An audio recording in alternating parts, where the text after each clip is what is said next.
अस्सलाम वालेकुम। Math with Sharaj में हम कर रहे थे चैप्टर नंबर 6 10th क्लास का। तो हमने वहाँ पे अरिथमेटिक मीन, उसके दोनों मेथड, मोड और मीडियन के भी दोनों मेथड हमने डिस्कस किए थे। अब हमने देखना है ज्योमेट्रिक मीन, या उर्दू में इसे अकलदीसी औसत कहते हैं। अकलदीसी औसत या ज्योमेट्रिक मीन क्या होता है, ये दो तरह से हम कैलकुलेट कर सकते हैं। एक तो इसका बेसिक मेथड होता है। बेसिक मेथड का फार्मूला स्क्रीन पे आपको नज़र आ रहा होगा। बेसिक मेथड का फार्मूला होता है कि जितनी भी टर्म्स आ रही हैं आप उन सबको मल्टीप्लाई कर दें, और उन सबको मल्टीप्लाई कर दें और टू पे डिवाइड कर, टू पे नहीं, उनकी पावर में 1/n। एन देखिए, एन का मतलब है जितनी टर्म्स आप मल्टीप्लाई करेंगे उतनी ही डिवाइड हो जाएंगी। मैं आपको इसकी एक एग्जांपल देता हूँ। देखिए हमारे पास एक डाटा आ गया 1 2 3। हमने इसका जियोमेट्रिक मीन निकालना है। तो 1 2 3 का जियोमेट्रिक मीन कैसे निकलेगा? 1 मल्टीप्लाई बाय 2 मल्टीप्लाई बाय 3, और इसकी पावर ले लेनी है। इसके अंदर टर्म्स कितनी आ रही हैं? 1 2 3 टर्म्स आ रही हैं, इसलिए हमें इसे 1/3 पे डिवाइड करना पड़ेगा। तो ये मेथड होता है ज्योमेट्रिक मीन को कैलकुलेट करने का। तो बेसिक मेथड से रिलेटेड एक एग्जांपल है। और इसके अलावा कुछ बच्चों को कैलकुलेटर भी सही से यूज़ नहीं करना आता, तो मैं वो भी आपको गाइड करता हूँ कि कैलकुलेटर पे इसको आप कैसे फाइंड कर सकते हैं। क्योंकि बाद जगहों पे 1/3 जो है परफेक्ट क्यूब नहीं बनता कोई नंबर, और अगर कोई नंबर परफेक्ट क्यूब नहीं बनेगा तो फिर आपके लिए कैलकुलेट करना, पॉइंट में आंसर चला जाता है, उसको मुश्किल हो जाता है। देखिए ये आपकी बुक के एक एग्जांपल ली है मैंने, 2 4 और 8। ये तीन नंबर थे मेरे पास। मैंने इसका ज्योमेट्रिक मीन या कलदीसी औसत कैलकुलेट करना है। तो ज्योमेट्रिक मीन कैलकुलेट करने के लिए हमें क्या करना पड़ेगा? इन तीनों नंबर्स को मल्टीप्लाई करना पड़ेगा। इन तीनों नंबर्स को जब हम आपस में मल्टीप्लाई करेंगे तो हमारे पास एक नया आंसर आएगा जो 64 बनता है। तो 64, क्योंकि अब परफेक्ट क्यूब है, देखिए 4 को 4 से मल्टीप्लाई करें तो 16, और अगेन 4 से मल्टीप्लाई करें तो 64।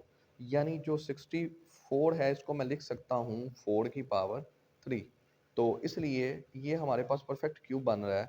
और यहाँ पे भी मैंने वही किया, मैंने इसको कट कर दिया पावर 3 और मल्टीप्लाई बाय 1/3, पावर पावर से कैंसिल हो जाएगी। तो हमारे पास जो 4 है वो आंसर आ जाएगा। लेकिन कुछ बच्चों को ये चीज़ समझ नहीं आती, और कुछ ऐसा भी हो सकता है कि वो टर्म्स और हों और आंसर आपका पॉइंट में आ रहा हो। तब ज़रूरी है कि आपको कैलकुलेटर पता हो। आम कैलकुलेटर जो आप लोग इस्तेमाल करते हैं, साइंटिफिक कैलकुलेटर भी आम आप समझ रहे होंगे मैं कह रहा हूँ। साइंटिफिक कैलकुलेटर में भी बड़ी क्वालिटी हैं, कुछ ज़्यादा ही अच्छे कैलकुलेटर हैं, उनको इस्तेमाल करने का तरीकाकार और होता है। कुछ ज़रा नॉर्मल कैलकुलेटर हैं साइंटिफिक, तो उनको इस्तेमाल, क्योंकि आम मेजोरिटी स्टूडेंट्स के पास नॉर्मल कैलकुलेटर्स हैं, तो मैं आपको मेथड बता देता हूँ। तरीकाकार ये है, आपने कैलकुलेटर में आपको ब्रैकेट का बटन मिल जाएगा। ये नज़र आ रहा है आप लोगों को, मैंने दो ब्रैकेट्स के अंदर इनक्लोज किया हुआ है 64 को। तो आपने क्या करना है, ब्रैकेट दबाना है, 64 यानी 64 लिख के फिर ब्रैकेट को बंद कर देना है। ये जो बटन है ना, ये वाला, ये पावर का बटन होता है हमारे पास, यानी ये पावर बटन है। आपने अपने कैलकुलेटर पे बटन को ढूंढना है, इस बटन को प्रेस करना है। इसके बाद आपने क्या करना है, फिर अगेन एक ब्रैकेट लगानी है, और 1/3। तो जब आप अपने कैलकुलेटर पे सब लिख के इक्वल का बटन दबाएंगे तो वो आपको 4 आंसर दे देगा। तो ये एक तरीकाकार है कैलकुलेटर पे आप कैसे ज्योमेट्रिक मीन को कैलकुलेट कर सकते हैं। अब हम बात करते हैं इसका दूसरा मेथड, जो हमारे पास लोगारिथम का मेथड होता है। ज्योमेट्रिक मीन में मैंने बताया है दो मेथड होते हैं। तो दो मेथड में से एक मेथड तो जो बेसिक मेथड है वो तो मैंने आपको डिस्कस करवा दिया। जो दूसरा मेथड होता है लोगरिथम वाला, उसका फार्मूला होता है antilog summation log x divided by n. देखने में मुश्किल लग रहा है, इसमें कुछ भी नहीं है, बिल्कुल आसान सा कंसेप्ट है। इसी सवाल को देखें, ये ऐसा इसलिए करके दिखा रहा हूँ, याद रखें किसी भी मेथड से करें, आपके आंसर में इफेक्ट नहीं पड़ना चाहिए, आपका आंसर बिल्कुल एग्जैक्ट सेम आना चाहिए। अब यहाँ पे क्या होगा, 2 4 8 हमारे पास हैं। हमने पहले देखिए एंटी लॉग लेना है समीशन लॉग एक्स का। तो वो एंटी लॉग तब भी ले सकेंगे ना जब हमारे पास समीशन लॉग एक्स होगा। एन हमें पता है, जितनी टर्म्स आ रही हैं वो उसका एन हो जाएगा। तो यहाँ पे देखिए ज़रा, एन तो ठीक है, मैंने पहले भी आपको डिस्कस करवा दिया होगा। यहाँ पे देखिए लॉग 2 है। हम पहले ना एक कॉलम बना लेते हैं एक्स के लिए, और एक कॉलम बना लेते हैं सॉरी, लॉग एक्स के लिए। तो हमने क्या करना है, 2 है उसका लॉग निकालना है। देखें जो आंसर आएगा उसको इस वाली जगह पे प्लेस कर देना है। इसी तरह log 4 है, उसका आंसर आएगा, उसको हमने यहाँ पे लिख देना है। तो ये स्क्रीन के ऊपर आपके सामने आंसर लिखे हैं। log 8 है, उसका आंसर हमने यहाँ पे लिख देना है। कैलकुलेटर पे आप लिखेंगे log 8, आसानी से आंसर आ जाएगा। अब हमने असल चीज़ की तरफ आते हैं, हमें चाहिए था समेशन log x। तो जब समेशन log x कैसे निकलेगा, मैंने पहले भी डिस्कस किया है। log x की सारी वैल्यूज़ को जमा करेंगे तो समेशन log x बन जाएगा। जैसे ये वैल्यू आ रही है 0.3010, ये वैल्यू है, ये वैल्यू है, इन सारी वैल्यूज़ को जमा करेंगे तो हमारे पास एक नई वैल्यू बनेगी। ये हमारे पास समेशन log x आएगी। तो अब हमने क्या करना है, हम हमने फार्मूले की तरफ आना है, ज्योमेट्रिक मीन का फार्मूला। ज्योमेट्रिक मीन का फार्मूला एंटी लॉग, ये आ गया आपके पास समेशन log x, ये आपके पास आ गया n। दोनों को आप डिवाइड करके जब कैलकुलेटर पे इसका, आप ऐसा करें ना, कैलकुलेटर पे मैं आपको इसका डायरेक्ट स्टेप बता देता हूँ आपने कैसे कैलकुलेट करना है। कैलकुलेटर पे पहले आप एंटी लॉग का बटन दबाएंगे। एंटी लॉग कैसे लिखना है, आपके कैलकुलेटर पे शिफ्ट यानी एस का बटन होगा, उसके बाद आपने लॉग का बटन दबाना है, वो बन जाएगा आपका एंटी लॉग। और कैलकुलेटर पे कुछ इस तरह से 10 नज़र आ रहा होगा आपको, 10 का मतलब एंटी लॉग है।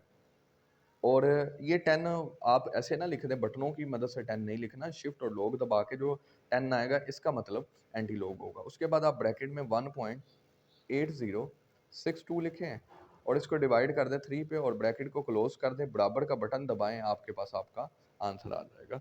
तो देखें ये अब हमारे पास जो आंसर आया है, ये आया है 4.0003, यानी काफ़ी आगे जाके कोई वैल्यू आ रही है, तो ये अप्रोक्सीमेटली वेरी क्लोज है 4 के, तो इसलिए मैंने यहाँ पे 4 लिख दिया।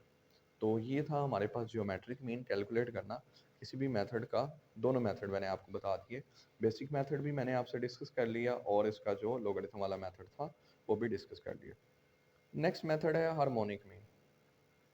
हार्मोनिक मीन का भी वही कहूँगा कि देखने में आपको फार्मूला अजीब सा लगेगा, लेकिन है ये भी कुछ भी नहीं है, आसान सा काम है। अगर आपको एक बार टेबल बनाने आ जाए ना, ये छोटे छोटे, मैंने आपको स्टार्टिंग में भी बताया था, जब मैं टेबल की बात करूँगा तो उसका हरगिज़ मतलब ये नहीं होगा कि मैं ग्रुप्ड डाटा की बात कर रहा हूँ। उसका मतलब अनग्रुप्ड डाटा भी हो सकता है। टेबल स्पेसिफाई नहीं करता डाटा हमारा ग्रुप्ड है या अनग्रुप्ड है। टेबल में हमें सिर्फ फ्रीक्वेंसी अगर दी जाएगी तो हमारा डाटा ग्रुप्ड डाटा बन जाएगा, अदरवाइज हमारा डाटा अनग्रुप्ड डाटा रहेगा। तो ये हार्मोनिक मीन, ये जितने भी सवाल अभी तक हम करके हैं ये सारे अनग्रुप्ड डाटा से हैं। मैं फिर अगेन क्लियर कर रहा हूँ। तो हार्मोनिक मीन कैलकुलेट करने के लिए हमारे पास फार्मूला आता है n divided by summation 1/x।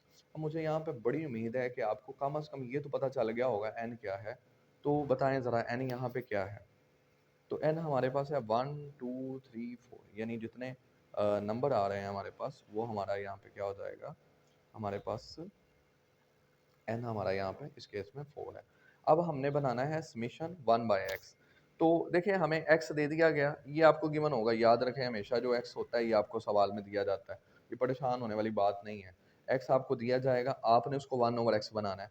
1/x कैसे बनाना है, देखिए 12 है, x की पहली रकम 12 है, तो 12 का 1/x कैसे बनेगा, आपने 1/12 कर देना है और कैलकुलेटर पे जो आंसर आ रहा है वो आंसर उसके नीचे लिख देना है, उसके नीचे ही। फिर इसकी इसी तरह 5 को करेंगे, 1/8 करेंगे तो हमारे पास ये आंसर आ गया, 1/4 करेंगे तो ये आंसर आ गया। अब हमने इन सबको समेशन करना है, सबका सम करना है।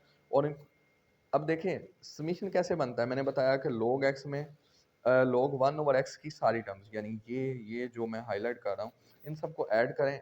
जब आप इन सबको ऐड करेंगे तो ये जो नया आंसर आपके पास नया आंसर ये जनरेट होगा, ये आपका समेशन log 1/x बन जाएगा। तो जब आपके पास समेशन log 1/x आ जाएगा तो वही आपका जो होगा आंसर होगा समेशन log 1/x का। अब आते हैं हम अपने फार्मूले की तरफ। तो फार्मूला हमारे पास है n divided by summation 1/log x, 1/x। यहाँ पे गलत गलत मिस्टेक हो गई हुई है, ठहर जाए मैं ज़रा ना आपको यहाँ पे ये जो log x आ रहा है ना, ये स्टूडेंट्स नहीं आना, ये फार्मूले में थोड़ी सी मिस्टेक है। ऊपर भी मैंने सही लिखा हुआ है, यहाँ पे भी सही लिखा हुआ है, तो ये थोड़ा सा ज़रा मिक्सिंग हो गई है उसके साथ ज्योमेट्रिक मीन के साथ, तो ये मैंने स्क्रीन से इरेज कर दिया है। इसके लिए ज़रा आप इसको देख लीजिएगा, मैंने स्क्रीन से इरेज कर दिया है।